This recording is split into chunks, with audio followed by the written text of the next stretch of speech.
दिल्ली के नगर गांव से आपसी रंजिश में मर्डर का मामला सामने आया, जहां 55 वर्षीय रतन लोहिया की गोली मारकर हत्या कर दी गई। सबसे पहले बात हरियाणा की करेंगे, जहां पर कानून व्यवस्था नाम की कोई चीज ही नहीं बची है, क्योंकि कांग्रेस प्रवक्ता की दिन दहाड़े यहां पर हत्या कर दी गई। और बड़ी खबर गुरुग्राम से, यूट्यूबर एल्विश यादव के घर पर हुई फायरिंग मामले में बड़ा खुलासा हुआ है। पुलिस सूत्रों के मुताबिक कनाडा में बम्बिया गैंग के नए मुखिया की ताजपोशी हो चुकी है। सूत्रों ने बताया कि गैंगस्टर नीरज फरीदपुरिया को बम्बिया गैंग का नया सरगना बना दिया गया है। रे मामा, हरियाणा बोले तो जहाँ की मिट्टी में मेहनत की खुशबू होती, लेकिन वही मिट्टी से कभी कभी ऐसा नाम भी पैदा होता जो आगे चलकर पुलिस की मोस्ट वांटेड लिस्ट का टॉपर बन जाता। हरियाणा के पलवल जिले का एक छोटा सा गांव फरीदपुर, यहाँ से निकला है इस कहानी का रावस किरदार। बोले तो नीरज फरीदपुरिया।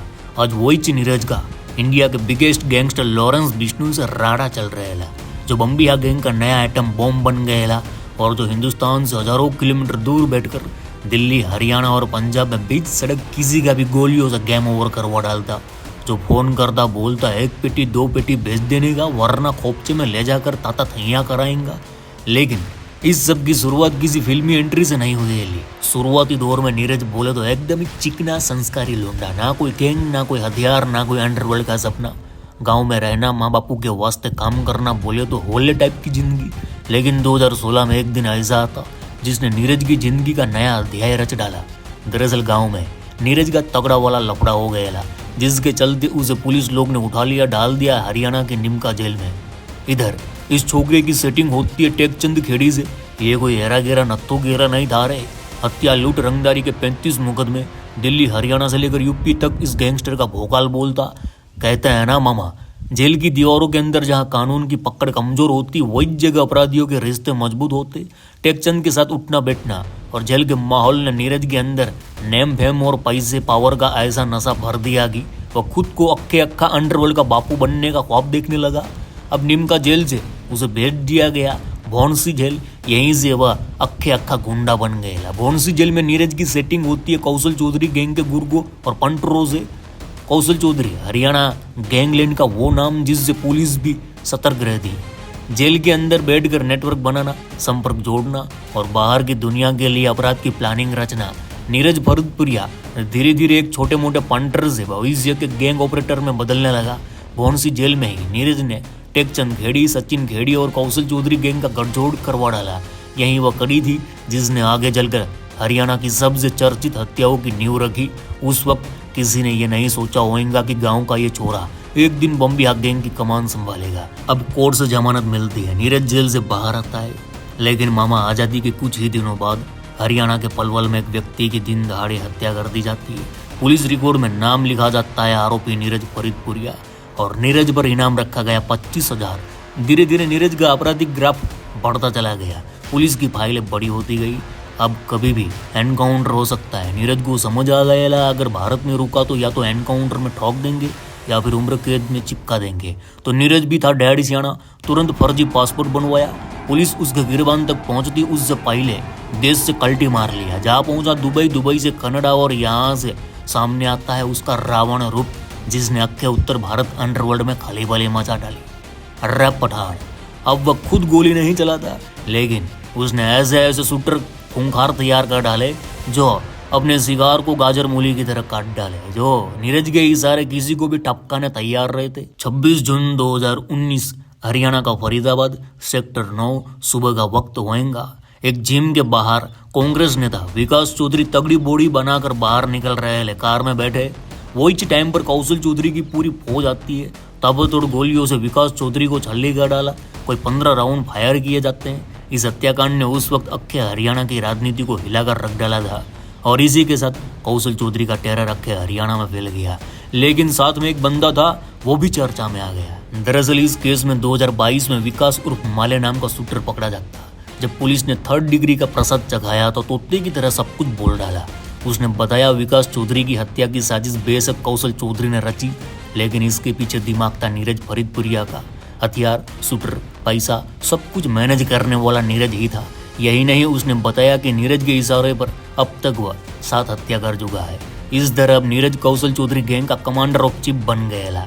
कौशल चौधरी का भरोसा बम्बिया गैंग की नजरों में एंट्री और लॉरेंस बिश्नोई गैंग से डायरेक्ट राड़ा, बोले तो बगावत है जंग।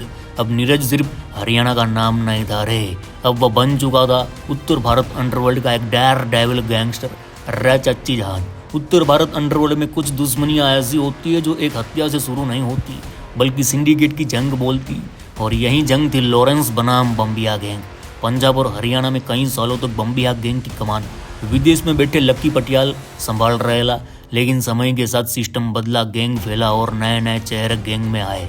आज टोनी बल, प्रभुदास वाल और नीरज फरीदपुरिया संभाल रहे ले बम्बिया गैंग के लिए। Neeraj Faridpuria gateway of Delhi underworld था। काइको तो सुनो बिरू, नीरज दिल्ली एनसीआर को अंदर से जानता, इस वास्ते वह तेजी से ऊपर उठने वाला बन गया। पुलिस इनपुट के मुताबिक कनाडा में बैठकर नीरज को बम्बिया गैंग की कमान सौंपी गई। एक हरियाणवी छोरा जो कभी गांव के झगड़ों में जेल गया, अब वह पंजाब के कुख्यात बम्बिया गैंग का मुखिया था, और वह भी सबसे कम उम्र का। 17 अगस्त 2025, वक्त होएगा सुबह 5:30 बजे का। जगह गुरुग्राम सेक्टर 56। अंधेरा अभी पूरी तरह गया नहीं था, तभी 3 बाइक सवार आते, घर के बाहर रुकते और फिर धाए धाए धाए धाए 25 से 30 राउंड गोलियां दाग देते। कांच टूटते, दीवारें गोलियों की मार से भर गए। घर था भारत के मशहूर यूट्यूबर एल्विस यादव का।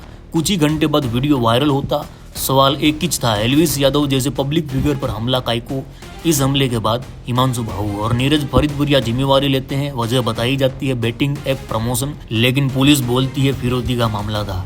लेकिन इस घटना ने नीरज को बना डाला मोस्ट वांटेड गैंगस्टर।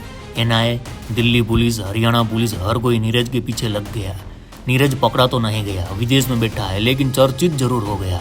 अरे मामा, कुछ हत्याएं मारने के लिए की जाती हैं और कुछ हत्याएं डर का साम्राज्य बनाए रखने के वास्ते।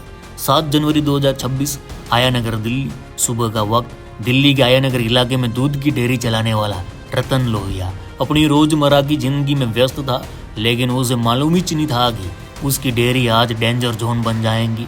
अचानक एक गाड़ी आकर रुकती, दूसरी और बाइक आकर रुकती, और फिर गोलियों की गड़गड़ाहट। एक नहीं, 2 नहीं, 70 से 80 राउंड गोलियों की बौछार। रतन लोहिया को इन दरिंदों ने वहीं निपटा दिया। पुलिस जब मौके पर पहुंची तो एक ही सवाल, इतनी गोलियां काहे को? जांच में सामने आएला ये गुस्से की हत्या नहीं थी, ये था साइकोलॉजिकल वॉर। मैसेज साफ था, हम लोग सर फिरे हैं, गोलियां मारते हैं, गिनती बोल जाते हैं। और धीरे धीरे 70-80 गोलियां मारने वाला स्टाइल भाऊ और फरीदपुरिया का ब्रांड आइकन बन गया। अरे दादा, नीरज फरीदपुरिया अब सिर्फ गैंगस्टर नहीं था, वह बन गया पावर ब्रोकर। हरियाणा और पश्चिमी यूपी के गाँव में सरपंच सिर्फ जनप्रतिनिधि नहीं होता, वह इलाके का कंट्रोल सेंटर होता है। एक सरपंच था जो नीरज के मुताबिक नहीं चलता तो उसने अपने शूटर भेजे, भरे बाजार उसका राम नाम सत्य करवा डाला। नीरज अब समझ चुका, अगर क्राइम का बिजनेस चलाना है तो पॉलिटिक्स में दखल जरूरी है। तो नीरज और भाऊ गैंग ने हरियाणा के बड़े बड़े पॉलिटिकल लीडर और उनके परिवार को टारगेट करना शुरू कर दिया। करोड़ों की फिरौती के लिए फोन शुरू किए, जिसने पैसा नहीं दिया उसके घर ऑफिस गोलियों की बौछार होती। अब पुलिस की फाइलों में नीरज का नाम रेड मार्कर से लिखा जाने लगा। Interstate gang, international operation, political link. लेकिन समस्या एक थी, आरोपी भारत से हजारों किलोमीटर दूर बैठा हुआ था दूसरे देश में। रे मामा, जब गोलियों की गूंज सरपंच से लेकर नेता तक पहुंच गई, जब 70 से 80 गोलियां एक स्टाइल बन गई, जब सिस्टम को समझ आ गया ये सिर्फ लोकल क्राइम नहीं है, ये है नेशनल सिक्योरिटी थ्रेट। एक दिन अचानक सुबह 5 बजे गांव की गलियों में नीली बत्ती, सीआरपीएफ की गाड़ियां और पीछे पीछे बुलडोजर। नीरज फरीदपुरिया से जुड़े रिश्तेदार के मकान, बेनामी प्रॉपर्टी, अवैध निर्माण, सब पर सीधा एक्शन। कोई नोटिस नहीं, कोई बहस नहीं, सिर्फ एक लाइन, ये अपराध की कमाई है। जिस घर में कभी गैंग की मीटिंग होती थी, आज वही घर मलबे में बदल रहा था। गांव वालों ने पहली बार देखा गैंगस्टर भी बेबस हो सकता है। ये सिर्फ घर नहीं टूट रहा था, ये टूट रहा था डर का साम्राज्य। दिल्ली पुलिस और एसटीएफ के बाद अब फाइल पहुंची एनआईए, क्योंकि ऑपरेशन विदेश से चल रहा था। हथियार इंटरनेशनल रूट से आ रहे थे। टारगेट किलिंग का नेटवर्क कई राज्यों में फैला हुआ था। अब केस बन गया था UAPA plus organize crime plus cross border link. अब सवाल है, क्या नीरज फरीदपुरिया कभी भारत लाया जाएगा या विदेश में बैठकर फिर कोई नई जंग की शुरुआत करेगा? अरे मामा, हर गैंगस्टर की कहानी एक दिन 2 ही जगह जाकर रुकती है, कब्र या कैद। नीरज फरीदपुरिया आज भले ही विदेश की जमीन पर खड़ा हो, लेकिन असली कहानी तो एनआईए के हाथ में है। बाहर से देखने पर लगता है नीरज सुरक्षित है, दूर भारत से, दूर पुलिस से, लेकिन सच्चाई ये है, सबसे ज्यादा डर फरार आदमी को ही लगता है।